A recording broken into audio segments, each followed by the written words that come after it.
guys, this is Little Pinay Explorer again, and in this video, I will show you my 5-day travel adventure in the Greek islands of Mykonos and Santorini. I did solo travel again and on a budget, so I was excited and anxious at the same time at first, but in the end, I enjoyed the trip more than I expected. I will share my itinerary, accommodation, how much I paid for everything, and other information that could help. So if you're planning to go there soon, I encourage you to watch until the end. For my first day, I arrived in Mykonos airport at around 7 p.m. and my accommodation picked me up since they offer free airport shuttle for all guests arriving from 9 a.m. to 11 p.m. I booked a cabin room in Paradise Beach Camping and paid 65 euros for 2 nights. They didn't have the best review in booking.com and not the best facilities with my cabin room too, but that was the cheapest that I could find and they have a very good location. They have a restaurant, coffee lounge, a party club at night, mini market, and a bus stop nearby. And the best thing is the beachfront. It's literally just a few walk away. I had everything I needed there, so I was really happy with the accommodation that I chose. After settling in, it was already nighttime, so I just went to the restaurant and ordered some classic Greek food called moussaka and baklava. I am finally here in Mykonos. People are partying, but I am just eating my dinner. Look at that. Moussaka is like a creamy mashed potato with eggplant and ground beef. I like the taste of it and I think you should try it if you are in Greece. I also tried baklava, but I'm not really a fan of this because it's too sweet for me. It was generally a big serving, so I took it home and ate it for my breakfast and lunch the next day. I also tried the 2 party clubs there, Paradise Beach Club and Tropicana Beach Club. These 2 are very near each other, so you can party on both clubs in one night. Paradise Beach Club offers buy one take one drink for 14 euros and Tropicana Beach Club has a DJ with better music and party lights. I drank 2 cups of mojito for my first night and I ended up having a little bit of a hangover, so the next night I just ordered a non-alcoholic drink. I enjoyed the music and was just enjoying the sight of people dancing and having fun. After drinking 1 or 2 cups, I would just call it a night and sleep.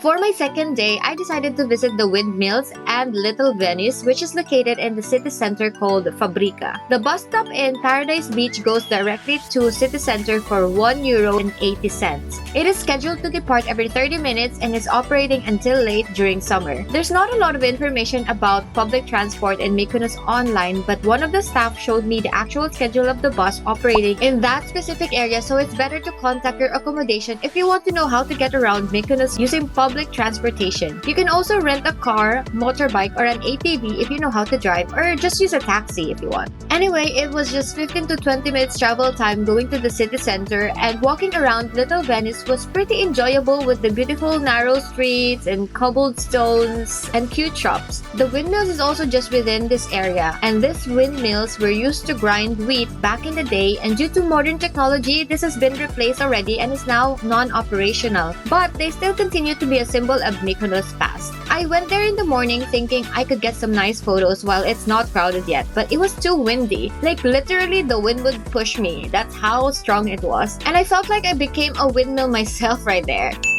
Then in the afternoon, I went back to my accommodation in Paradise Beach to enjoy a dose of vitamin C. You can use one of the sunbeds for 30 euros for a whole day use, and you can order food and drinks as well from the restaurant. The beach here is really nice and I like it very much.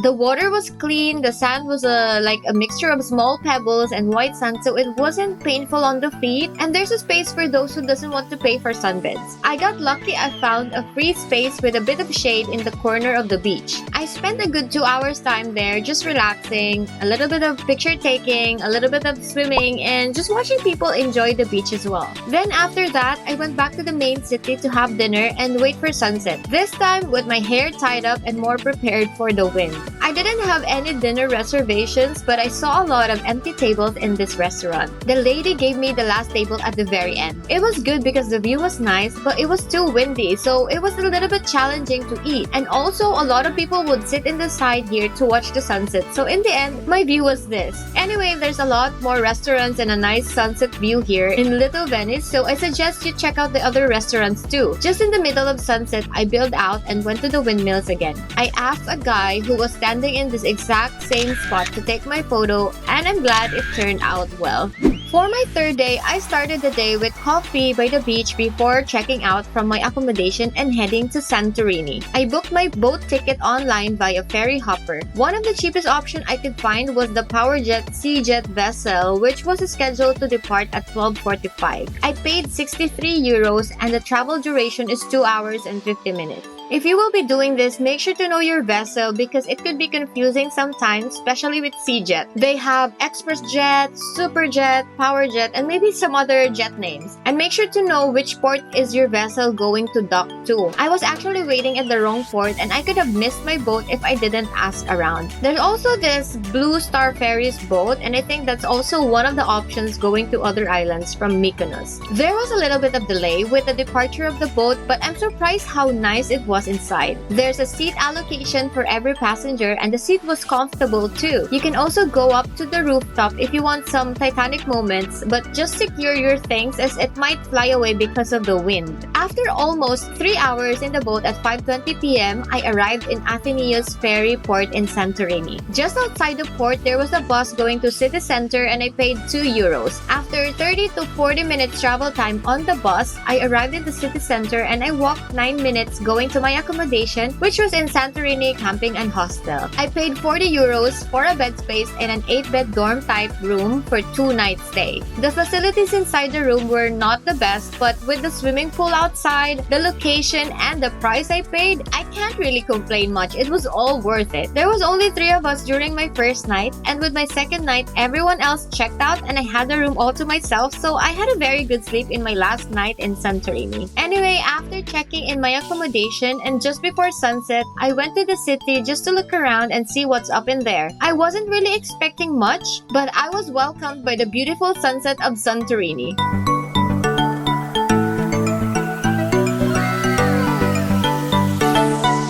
A lot of the people were just waiting for sunset outside of Zafora restaurant. I also watched the sunset here, but you can also hike a bit more up for a better view, but it could be crowded already by sunset, so better go there early and secure your spot. Another option is booking a table in one of the many restaurants with a sunset view. These buildings here are mostly restaurants and hotels, so there's really a lot of options, but better to call them in advance and reserve a table. Just before going back to my accommodation, I was a little bit hungry, so I decided to eat in McDonald's. For me, it's also one way of experiencing the flavor of a city or a country because they usually have their specials. I just ordered a Caesar salad and it was good. It wasn't too heavy and I like the Greek salad dressing.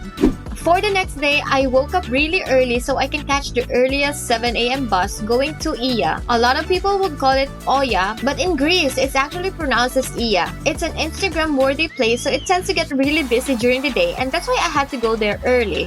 A lot of these photos were taken with my tripod, but some were taken by fellow travelers too. Everyone seems to be very supportive with the picture taking there, so it wasn't too difficult for me to ask someone to take my photo. This photo is probably with the best spot, but I had to wait in line for almost 30 minutes and I had to do it very quickly when it was my turn since people are waiting. If you like that view, you can look for Austria Caldera Studios in Google Maps. You would probably know it right away because you will see people lining up anyway. Or you can just explore and walk around and be surprised with what you will see with every turn that you make on those narrow pathways. At 10 a.m., it was already crowded, and because the pathways were too narrow, it just felt more crowded than what it is, and it wasn't fun anymore. It was hot and crowded, so I just decided to go back to the city center. Back in the city, I was just walking around, still thinking of what else I could do. Then I saw this ad. The lady from the office told me that the sunset cruise is the best, so I booked it and paid 40 euros. It was scheduled to start at 3:30 p.m., so I still had some time to walk around and eat something. I saw this restaurant called Castro, which has a very nice view, and it was not crowded, so I went in and ordered coffee and pasta for my first meal of the day, and that was at 11:30 in the morning.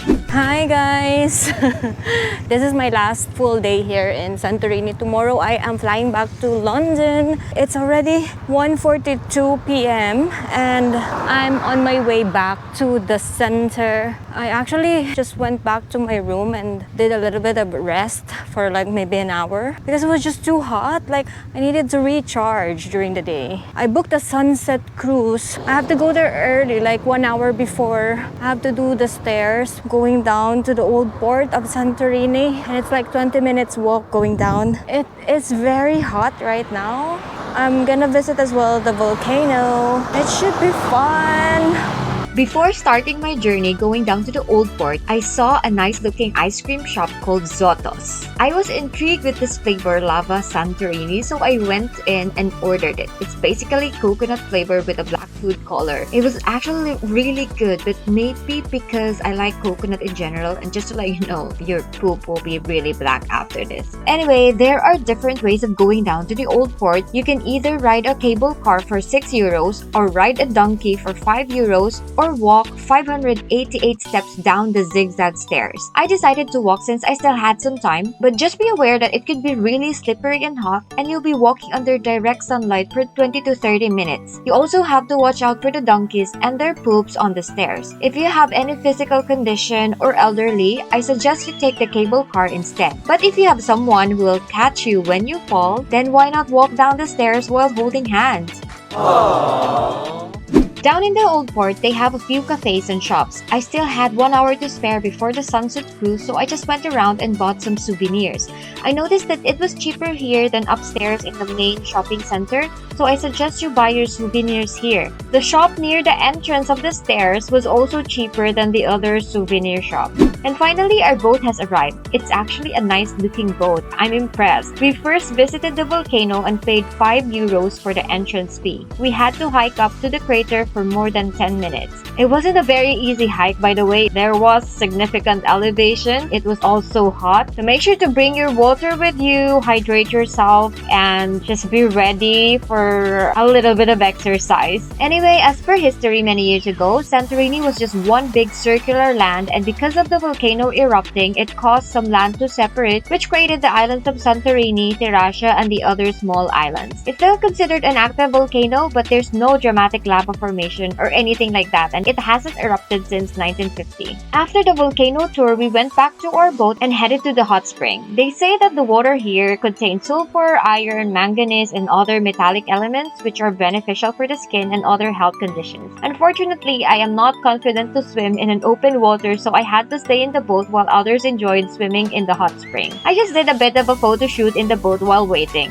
Then we also had extra time, so we visited the other island called Terasha. Some guests went to eat in the restaurant, some just went walking around, and I just sat in the stone to feel the moment of waiting. I also bought a stick of pork souvlaki for 2 euros and 50 cents. It's like barbecue, but the meat is softer, and they gave me a slice of lemon too, which enhances flavor. And it was good. Then just before 7 p.m., we went sailing again near Ia to watch the sunset. Our tour guide Costas treated us with his live performance with his guitar, and it was just the perfect sunset cruise ever.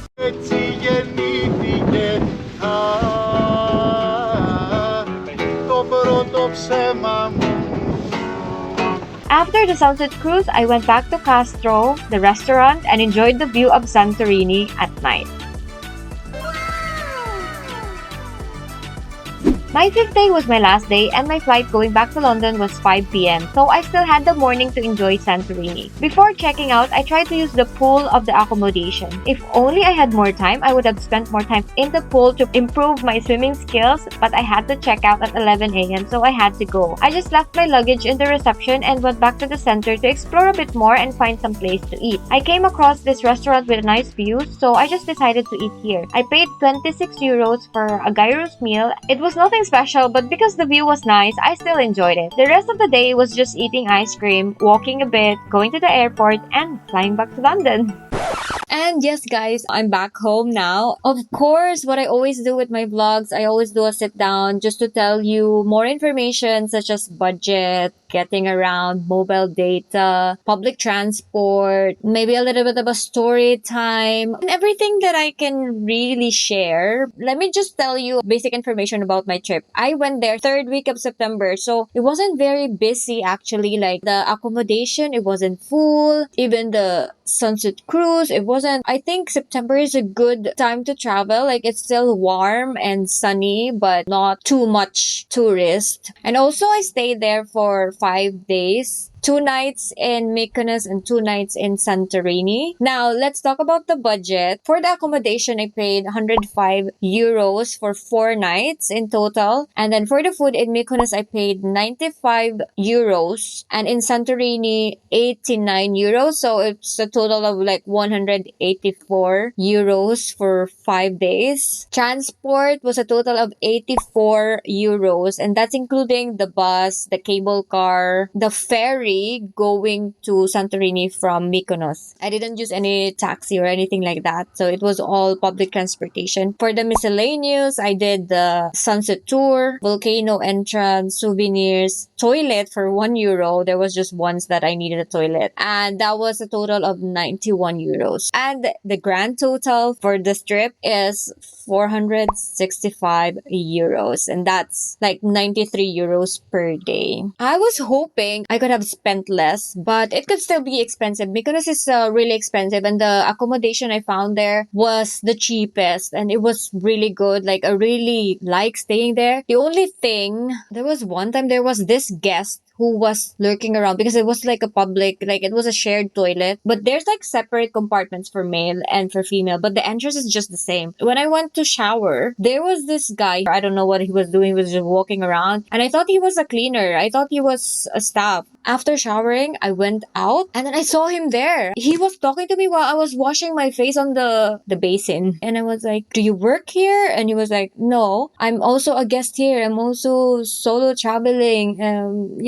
Let's hang out." And I was like, "No, I'm gonna go sleep." He said, "Oh, this is too early." It was like 10 p.m. But it's my bedtime already. After washing my face, started walking out. And then he said, "Oh, can I get your Instagram?" I said, "No, I don't have any." I went out, but I didn't go to my accommodation right away. Like, I just went straight and then just did a little bit of walk before actually going to my room because I was alone in that room and it was a little bit quiet in the area. Like, my accommodation was really big. Like, there's different cabin rooms and other, like, the main one is in the other side. So this part here, a lot of the rooms were empty and it was nighttime. It was a little bit dark in that area as well. So I was just scared a little bit just that one time. But I think generally in Greece, it's safe. It's safe to travel alone. They are usually a gentleman. I checked on the reviews of my accommodation and also the restaurants I went to, and they would always say, "Oh, the staff is rude." But I think it's just like more on their personality. They're like just straightforward. And I think some people would say that it's rude. But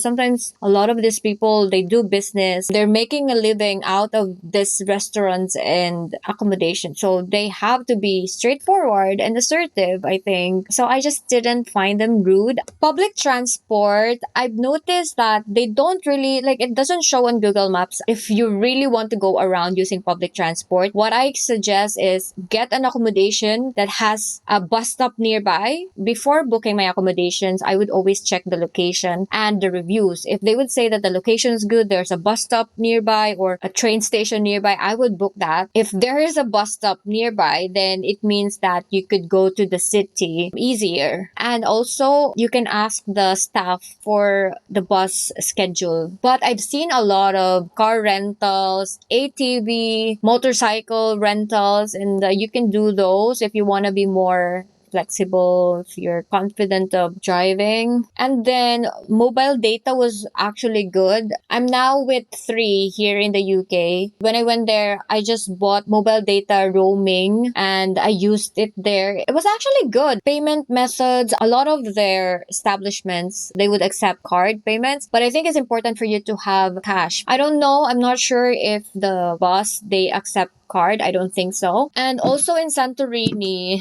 the restaurants with a good view, they usually don't have the best food there. The food is still okay, but it's not like the best. And if you want the best Greek food, I think you can always find like a traditional restaurant somewhere else without this very nice view. Have your dinner there first and then go to the restaurants with a view and just have your drinks there. I think that's a good way of doing it. And some information that I can share, a lot of the toilets there doesn't have a lock. You know when you go to the toilet and then you lock it? there's just no option for that sometimes. I think it's for safety. Sometimes the child could be locked inside, or I don't know, elderly who fell. Probably that's their reason. So they can just come in right away. And also, they would always say do not flush anything in the toilet bowl. Even the toilet tissue papers, you cannot flush it there. Just use the bin or the trash can. I think they have like really narrow pipes, and a lot of these buildings were built a very long time ago. So I think some of their pipes are too narrow and it would usually get blocked. So if you go there, just try not to flush the toilet paper. And also, one thing that I like as well there were a lot of cats,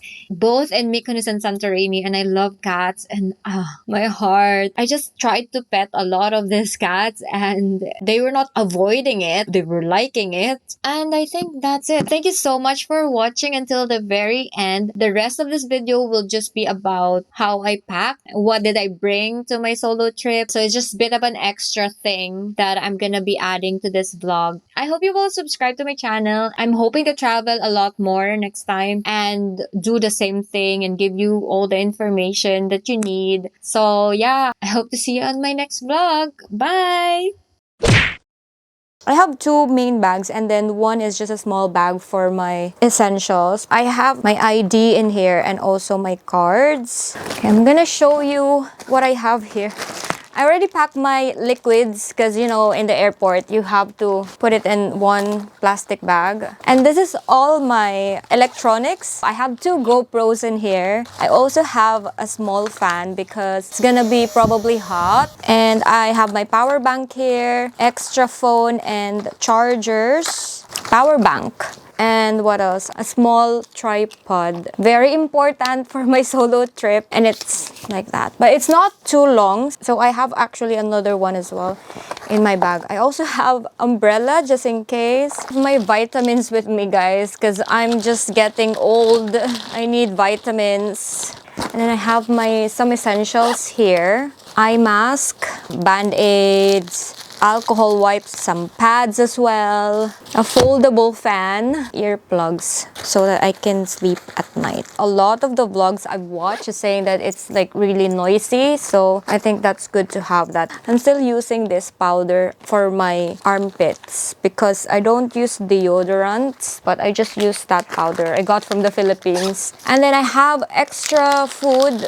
This one I got from Switzerland from my last trip, just in case I get hungry and I don't have any food. Also, I brought some food plastic bags.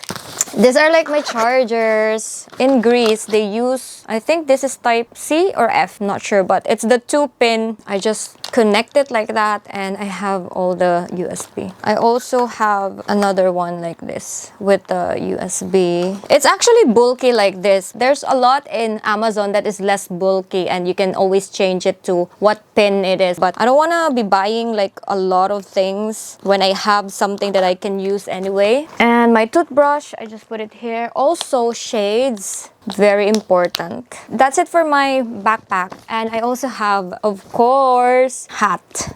It has a little heart on it. It's so cute. Let me show you my small luggage. Ta-da! So very important, and I always carry with me, is a tote bag. I just made this yesterday actually. It says, hold on, let me overthink this. And what I have here, these are like things that I need to have a good sleep. Because the accommodation that I booked, I've read the reviews and they're saying that it's not clean, the bed is not clean.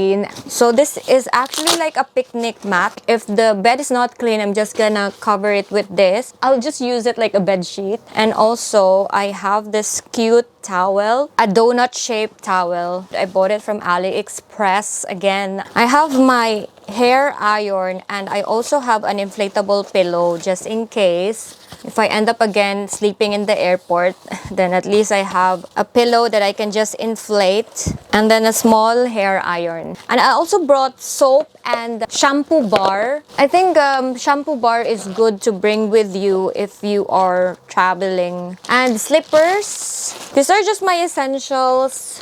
Pads and cotton balls. Oh, I also have here another eye cover and it's so soft. I like it. And extra tripod. It has a remote as well, which I already put in my other bag. And the other side is just like clothes. This is 5 days worth of clothes. My pajamas and my swimming wear. A small towel. And these are just my underwear as well. I put it in a Shein bag because I have a lot of Shein bag. And it's actually good to use it for organizing stuff sometimes.